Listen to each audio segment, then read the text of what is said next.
unang agenda natin is magpapa-tax refund tayo. Tax refund na booth. Itabi lang natin yung gamit. Yan, so make sure nyo lang yung mga check-in baggages nyo. Wala daw ganito. Sure, bags has it. All the bags have it. Kaso nakalimutan naman ibalik yung wifi. Welcome to the Philippines! Morning ka-wonder from Taiwan! So today is uwi na tayo ng Pilipinas. So for this video ay isasama ko kayo sa mga travel processes na pagdadaanan natin from Taipei, Taiwan, papuntang Manila, Philippines. So ngayon is time check tayo. It's already 6:45 and nag-book ako ng hotel pick-up to airport ng Taiwan via Klook. Bali nag-book tayo ng private hotel pick-up natin papunta dito sa may area natin sa Ximending papuntang Taiwan International Airport, and ang binayad natin doon is around 2,200 pesos. Good for 7 na yon. Kasama na yung mga luggages nyo. Gumamit ako nung mga parang points ko sa Klook. So nakabawas ako ng 200 yata. Tapos gumamit pa ako ng promo code ko which is WonderJKlook. So naka-avail pa ako ng around 3% discount. So ang total nun is 1,800 na lang papuntang airport. So sobrang makakatipid talaga kayo kapag gagamit kayo ng Klook. So make sure na gumamit kayo ng Klook sa any tours, airport transfer activities, hotels nyo para maka-avail kayo ng up to 5% discount. And use my promo code WonderJKlook. So ngayon, aalis na kami dahil 7 AM ang pick-up time namin. So update ko kayo kapag bago kami sumakay. Let's go! Ito pala yung Airbnb namin. Bye-bye! So nilalagay na yung gamit natin. So nilagay na yung mga gamit natin yan. Ganyan siya kaluwang. Kahit marami kayong bagahe, kayang-kaya niya. Tapos, so ito na yung van na nasakyan natin. Pasok tayo. Hi ka-wonder. So nakasakay na kami sa binook nating van.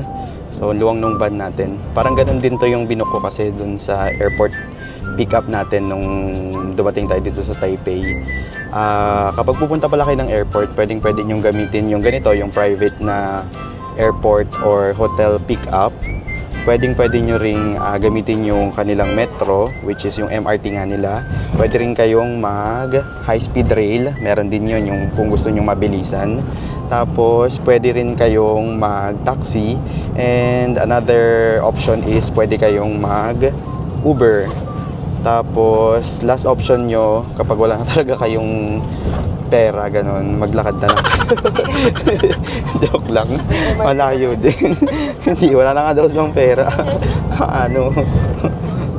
So, iyak na lang ka mo. Iyak na lang pala. Ayun. So, yun yung pwede nyong mga gamitin para makapunta ng airport. Ang travel time natin is around 30 to 45 minutes.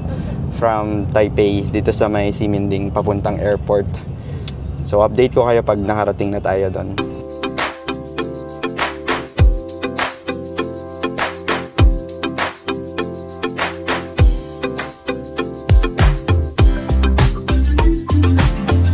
Hi ka-wonder. So after 45 minutes nakarating na tayo dito sa may Taiwan International Airport Terminal 1. So, 45 minutes ang biyahe natin. And ang airlines natin ngayon is AirAsia. So, hanapin muna natin. Ito yung kanilang departure airport dito sa may Taiwan Terminal 1. Saan? AirAsia. Number 2. Ay, kung ano yung number 2. Ayan, Z2125. Number 2. Counter number 2. Okay, let's go. So, unang agenda natin is magpapa-tax refund tayo. So, dito sa arrival, meron naman silang tax refund. So, dito tayo magpapa-tax refund. Yan o, tax refund na booth. Itabi lang natin yung gamit. Ipila na namin. Wait lang. Yan o. Taiwan tax refund.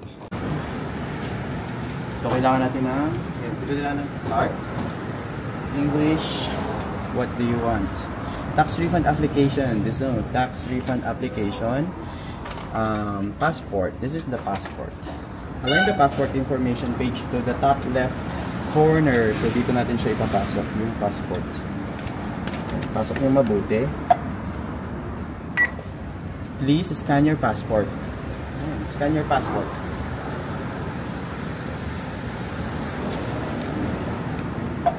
Scan QR code. Scan QR code. Yun, yung QR code nyo ng binili nyo. Asan ba yung akin dito? So, meron dyan QR code din. Scan QR code. Yan, 2 items. Tama ba? Tapos, may QR code ulit. Scan nyo lang yun. Confirm. Ayun dyan, hindi siya ano. Choose ka kung ano dyan. Ano. Visa. You have your credit card ready and press the confirm. Press it in. Ano na? Bali, card yung pinili natin kasi kapag nag-cash kayo, may 14% pang deduction. Hi ka-wonder! So, time check tayo. It's already 8:10. So, nandito na tayo sa may check-in counter ng AirAsia. So, nakapila tayo ngayon. At 7:20 nag-open yung ano nila, yung check-in nila. So, parang ano siya, 7:20 ang flight kasi natin 10. So, siguro mga 3 hours before yung flight nyo is open na yung counter. Medyo mahaba lang yung pila kasi mix yung ano, check-in nila. Merong Kota Kinabalu. Saan ba yun? Indonesia? Malaysia. Malaysia. Tapos yung papuntang Manila kasi same lang yung time ng aming boarding. So 7:20 din nag-open yung kanilang check-in kaya medyo mahaba yung pila. Though gumagalaw naman. Tapos ang in-avail pala naming check-in is nag-avail kami ng dalawa. Isa is 30 kilos, pangalawa is 20 kilos. So total 50 kilos yung check-in natin. Separate pa yung hand carry natin na tig 7.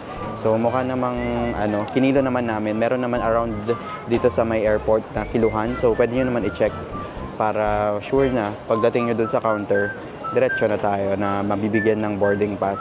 Though nag-ano naman ako, early check-in na ako kagabi. Meron na tayong mismong e-ticket, e-boarding pass or electronic boarding pass. Pwede na daw yun i-presente. Pero tayo kasi may i-check-in tayo kaya pumunta pa tayo dito sa may mismong check-in counter.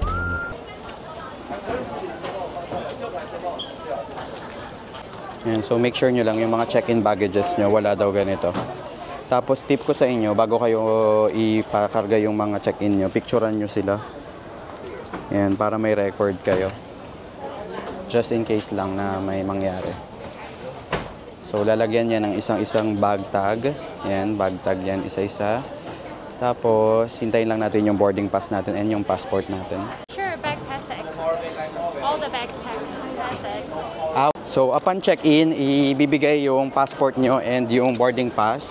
Tapos, pupunta muna tayo dun sa x-ray, yung pass x-ray. I-check natin kung pumasok siya. I mean, kung wala silang na-detect na any material na bawal dito sa kanila. So, dito tayo. Saan yung bag natin? Ito, dito sa area na to. Check natin kung papasa yung ating bags.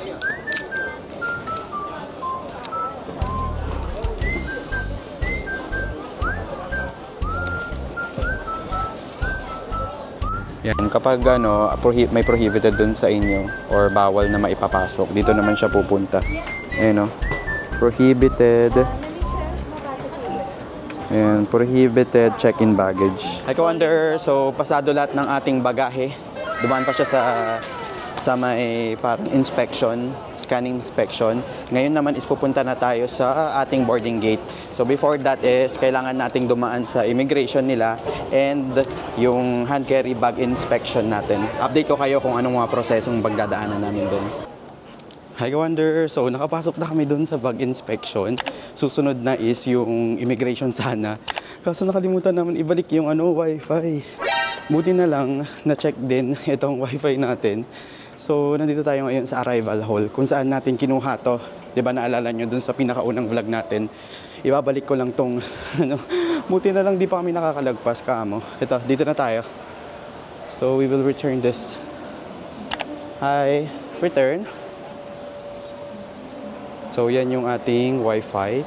Yan, sobrang okay din yung wifi na yan kasi hindi naman kami nawala. Tapos talagang yung signal niya is okay naman.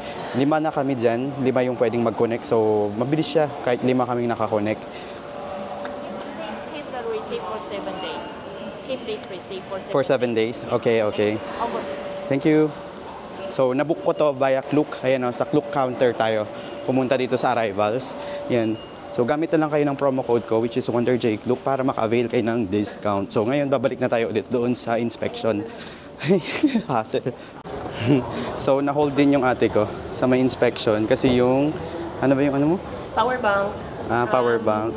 Dapat 30,000 milliampere lang dapat. So yun yung minimum. 30,000 milliampere, pero yung power bank niya kasi 40,000. Though pwede pa rin na daw ipasok, pero kailangan mo siyang patatakan yung boarding pass mo na may ganun kang dala. So yun lang. Pabalik kaming dalawa. Buti na lang kamo. Pabalik kaming dalawa ulit sa inspection. So update ko kayo pagkatapos ng inspection. Hi Wonder! So finally, tapos na tayo sa bag inspection and sa my immigration. So ngayon is papunta na tayo sa boarding gate. Pero kwento ko lang yung mga nangyari. 2 times tayong pumunta sa my inspection. Yun nga, yung nakwento ko kanina regarding dun sa power bank and yung wifi rental natin sa Klook. So, nasa inspection na tayo, tapos bumalik ulit, tapos inspection ulit. Ayun. Tapos, immigration na tayo. Ay, sa inspection pala, kailangan yung i-present din yung passport and yung boarding pass. Tapos, kailangan yung tanggalin yung jacket, belt, and hat. Yun lang naman. Tapos, yung mga tubig, ganun, 100 ml lang. So, kapag may more than 100 ml kayo, dapat i-check-in nyo. And sa immigration naman, sobrang bilis lang. Dalawa siya. May e-gates, tapos may electronic gates, tapos merong yung mano-mano, yung merong kakausap sa inyo. Actually, hindi naman kami kinausap. Binigay lang yung passport, hinanap lang yung passport and yung boarding pass. Picture, tapos thumb mark. Yan lang, ganun lang. So, ngayon, papunta na tayo sa may A7 na boarding gate natin. Feeling namin nandun naman na sila mama at sila papa. Hopefully. Hopefully, nandun na sila. Pero, meron pa kasi kaming empty na dollar. So, baka bibili na lang kami ng mapasalubong or baka lunch namin kasi wala kaming in-avail na pagkain. Time check tayo, it's already 9 AM. Tapos 9:45 pa naman open yung gate natin. So may time pa tayo, 45 minutes. So ito na ang mga nakikita namin ngayon. Papunta kami sa A7. Ito mga normal naman, mga bilihan ng mga alak. Yan, pwedeng pasalubong. Yan, kung nawawala naman kayo, may information naman dyan. A7. So A7 tayo, kakanan. So yung mga kainan, ano ba to? Self-service ordering. Yan. So dito tayo umorder. Ito yung kanilang mga pagkain. Meron din silang rice meal. Yan, mga rice meal. 180, 200 NT lang yung kanilang presyo. Ito Wonder. So nasa A7 na tayo. Dito na yung boarding gate natin. Currently it's 9:20. So 9:45 pa naman tayo. Ito yung mga person. Anyway. Hindi naman delay, di ba? Hindi pa. Wala pa namang sinabi. So, andito tayo sa boarding gate. Pwede kayong, ito, for continuous hot water. Yan, mag-refill tayo ng water. So, may tumbler tayo dito. Warm, cold, hot. So, kaya lagi rin akong nagdadala ng tumbler or any bottle. Kasi, para hindi na ako bibili. Sayang din.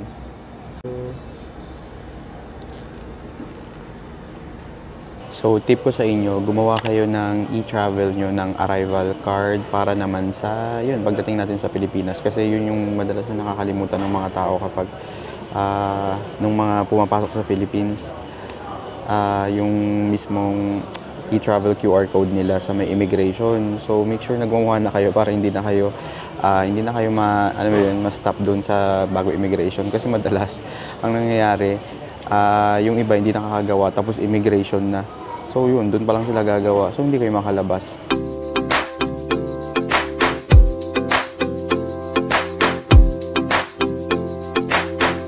Welcome to the Philippines! So nakalapag na tayo dito. Normal. Welcome back to normal. Wow! Tapos ng lakaran.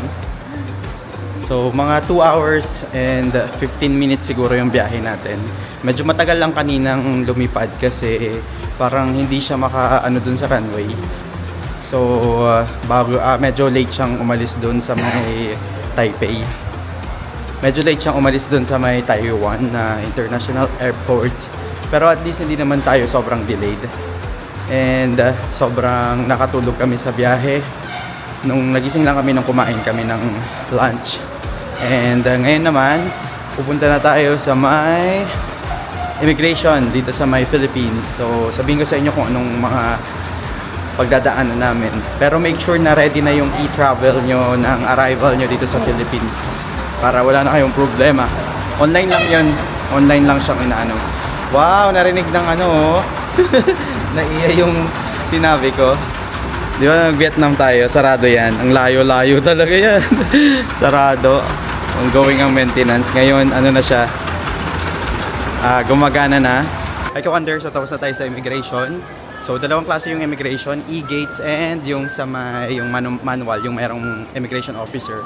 So doon kami sa e-gates pumila. Medyo mabagal pa rin kasi may mga parang hindi na i-scan yung ano nila, yung boarding pass ganoon. So nagkaka-error. So tumatagal yung pila.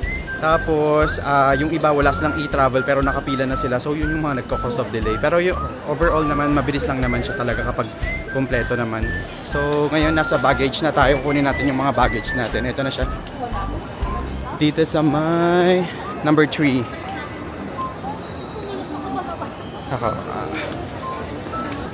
Welcome to the Philippines. Makarami ka lang mo.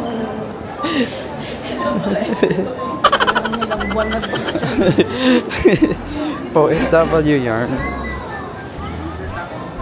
So, thank you Lord, nakarating na tayo dito sa arrivals ng Pilipinas. So, sobrang nag-enjoy kami sa trip namin sa Taiwan.